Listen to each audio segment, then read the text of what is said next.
Iwan Roberts enw fi a dwi'n pencampwr ar Treialon Beic, pencampwr Cymru.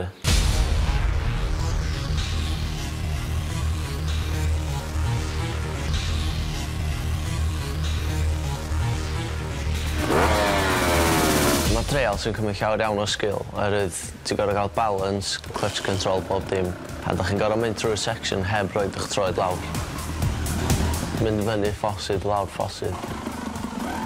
Ochra mawr, creigia, wbath rili.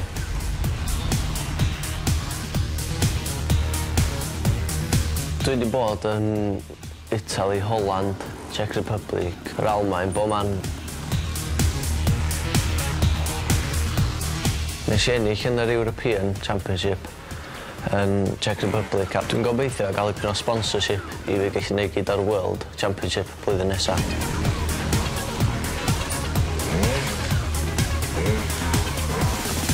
Dwi'n neud hyn ers dwi'n 6 oed wan, a dwi'n cofio fel ddoe pryd ges i meic gynta ar dolig, a o'n i jyst ddim eisiau dod off o fo.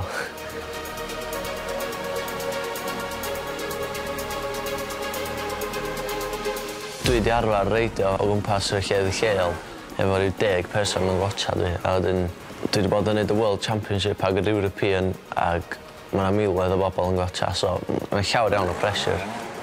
Mae'r pressure yn helpu fi, dwi'n meddwl. Os gen ti ddim pressure, ti'n colli concentration, so mae'n helpu. Mae gyd o'r bobl o Sbaen a llefydd wedi arfer efo tywydd sych, ond oedd yn mynd yma'n bwrw, dyn nhw'n gallu, so well gynnau glaw.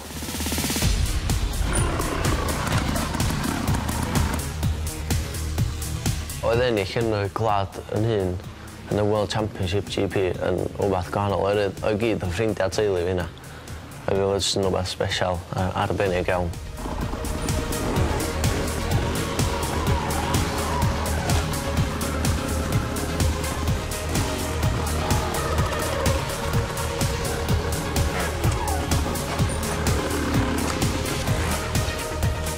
Dwi eisiau bod yn World Champion. Ti'n gwybod na chdi di'r gorau yn y byd, a does na'm teimlad gwell, dwi'n meddwl.